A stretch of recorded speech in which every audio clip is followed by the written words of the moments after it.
Hey there, this is Lorian, and this will be a couple of War Machine battle reports. I'll be using Kromac in both, and this first one is 50 points. Now, if you watched my last battle report, I've changed my list a little bit. The Griffins are out. I have the Pure Blood that's in, but I'll go over my list in a second. Otherwise, on the other side, it's actually going to be Midas. So this will be the Tier 4 list, the whole thing where he has, another dead Warhog off the side, and you have to be pretty careful with it. All right, so this is the setup here. So for my army, what I have is two Stalkers, I have Getorix, I have the Pure Blood, I have the Feral, and I have the Gorax. I also have a Werewolf on the right side there. Pretty much I put in the Pure Blood here because I found that I had an issue trying to get off my first warpath to get things going, and having that spray in there will help a lot. Otherwise, on his side, he's going with two Warhogs. Remember, there's a third one off the board. He also has the Roadhog. He has 2 units of Slaughterhousers, 2 units of the Brigands. He has Targ, and he has the Bone Grinders in there. So lots of dudes, but you know what? I can kill lots of dudes. But the scenario here is first 1 to 5. There is no kill box. You get 1 for dominating the close zone, 1 for controlling the far one, 2 for dominating the far one, and 1 for destroying the enemy objective. So really here, looking at this setup, I'm really going to be looking to score on the left zone or go for assassination. So he had first turn, and he's really just moving on up. Not a lot of spells that I remember. And he's also got the 2 little razor bores pushed up there as well. On my turn, I'm putting up the Wild Aggression up on the left Stalker. I have Warpath up, and I have the +2 armor up onto Getorix. And, Getorix, he's up there. He's sure that he can take on the charge, and he's looking to absorb that. Meanwhile, otherwise, I have, really, if he goes into the zone, I can kill whatever he kills on the left side. And so looking at this, unless he really transfers over, I am very sure that I can go and start scoring points on the left zone, and all I need to really do is contest on the right side. Plus, I know from fighting Midas that I don't want to kill the beast. If I kill the beast, it's just going to make him feat, and things will be worse. So really, I'm going to be focusing on the infantry and trying to avoid his heavies if possible. So on his turn, he charges in a Razor Bore and just cranks the damage and does something like 8 damage or something just with this one Razor Bore. So that's pretty nuts. And then after he charges in the second one too, it does a little bit of damage as well. Comes up and his Brigands do a little bit of shooting. Not really too much damage there. But really looking at this, first of all, I was looking at the left side and thinking about how easy it's going to be to clear out these guys. Maybe possibly I could even go after the Warhog if I really wanted to. But then again, like I said, I don't want to kill the beast. It's really counterintuitive whenever you're going up against Midas. And looking at the right side, trying to figure out how to kill off all those Brigands. And then I realized, well, why don't I just kill Midas? If I can get these 2 Razor Bores out of the way, Warpath up Getorix, and maybe even there's a little Slaughterhouser in the way. I'm not sure if I'd have reach if I went in between the Slaughterhouser and the right Warhog. I think that's 2 inches, but hey, if I can spray him down, I'm definitely in there. So I decide, let's go for assassination. So that's kind of what I do. I come up over here. First of all, I have the Feral kill 1 Razor Bore. I have the Stalker kill the other one. Come up here and I spray. And unfortunately, the Slaughterhouser toughs, so that kind of sucks. But when I charge in here with Getorix, I have reach. And it's like, oh boy, here we go. You're going down. And of course, my charge attack, it was huge. I rolled, I think it was actually 666. So of course he's going to go and pass that one off because it's dice +5. But really, I just keep on wailing away and waiting for him to die. And then I kind of ask him, like, man, like, how many transfers do you have? And then it turns out I made a stupid noob mistake. And what it was a whole idea that killing his Razor Bore gave him extra transfers. So whereas I thought he only had like 2 transfers or something, he had like his full allotment. And yeah, that meant that in the end, his beasts, let's not be wrong here, his beasts are in rough shape. From all the transferring over he had to do, his beasts are really messed up. And him himself, he's down to just 3 boxes. So I mean, it failed, but at this point here, he's also in a pretty rough spot. So, if nothing else, I mean, it's a failed assassination, but it should make it so that a follow-up assassination should be pretty easy. Otherwise, I had to be kind of dramatically trying to find a way to keep myself safe. Luckily, with some warpaths, I had already started covering some of my options here. By the way, I had Primal up on the Getrix, so you know, even if he dies, I don't care because he's gonna freak out anyway. But the Stalker and the Werewolf had gone into the right side. The Werewolf actually killing one Brigand just to make sure that he can't really be scoring there on the right.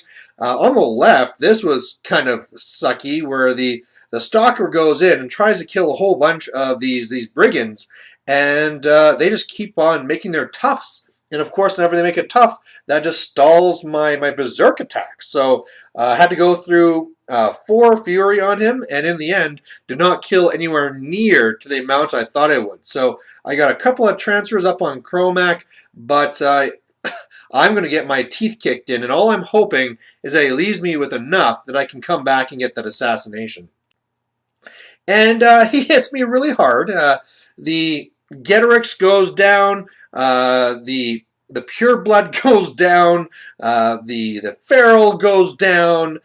He kills my Werewolf. He doesn't really do a lot of damage to either of my Stalkers. I mean, on the right he does a little bit. On the left side, like I said, his beasts were really messed up from my assassination transfers. But when the Warhog charged over here, he was actually out of range to be forced anymore, so he didn't really do anything at all to the Stalker. And so, looking at this, I actually have a couple of options. I don't think I can get a beast to him too easy. He does have me very tied down, so that's not going to happen.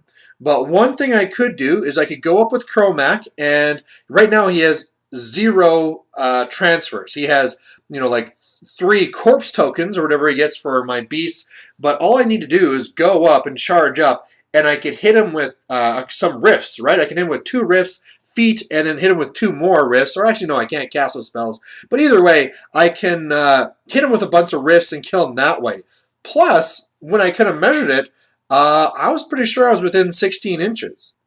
And I was, so all I had to do was kill something with my other beasts. I warpath up, I leap, I had the feet, turn to beast mode, leap over here, and then just hack him down. I was actually kind of scared for a while because I think I went through like 6 or 8 attacks before I actually hit. I just couldn't roll that 6 to hit.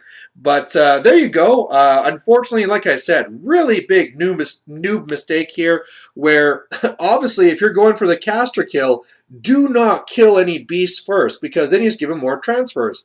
You know, unless you're killing a beast because then you're taking away a transfer target.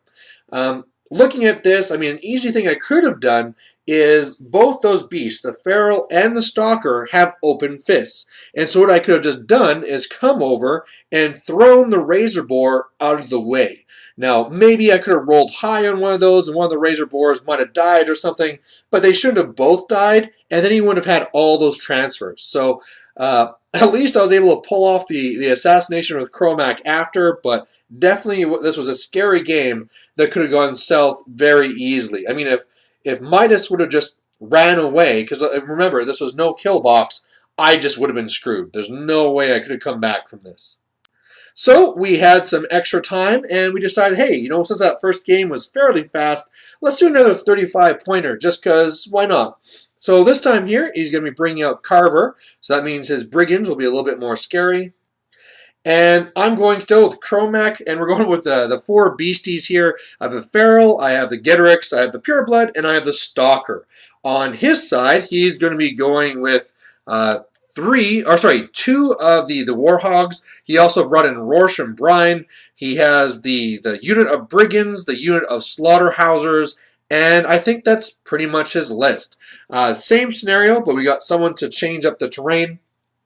Having that hill in the center definitely is going to be making things kind of crazy. Also, something we're going to notice right after this first turn is that his objective is way closer to me than it's supposed to. So that's going to be moving right away. But basically in this one, At first, my plan changes, but I'll tell you at this point, my plan was going to be just attrition. Whereas normally I've been using Kromac to get in there and kill lots and lots of guys. Now I want to be looking at doing the yo-yo, so where I charge in, kill something, pop my little warpath backwards, and then lightning strike away. So that's the plan, and we'll see how it goes. So I have first turn, and I'm really just rushing on up there. Of course, Warpath, +2 armor on Getorix, and then Wild Aggression up on the Stalker. On his turn, this is where I remember Carver has, first of all, mobility and also batten down the hatches. Now, this means that if I go into his beasts, they're going to be +4 armor, and or whatever it is. It's really good. Is it +3? I can't remember. But really, his beasts are really tanky and hard to kill. Plus, I can't even slow him down with rifts or anything like that because he'll have Pathfinder for mobility. So I was really worried about that. But then all of a sudden I started remembering, well, first of all, I can start casting Bestial to kind of keep him back because Carver can't cast spells in my range.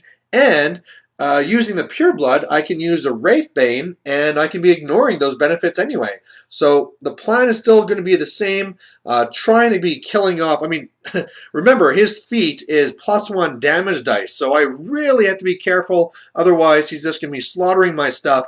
But I'm just going to play it careful, strike and run away, and really use that Wraithbane to negate all the bonuses he's naturally getting. So on my turn, I really just went up with the Pureblood, did a spray, actually got 4 Brigands, just boost hit them all. He made 2 of the Toughs, and then otherwise didn't really do too much else. I mean, I had the 1 Stalker that was able to Warpath off of that, go up, kill 1 Brigand, and then Lightning Strike back. I put up the Bestial, which doesn't quite make it to Carver, so I'm stopping him from getting any closer. But otherwise, I'm just taking up positions and waiting for him to come to me, and then trying to kill him after. And come he does.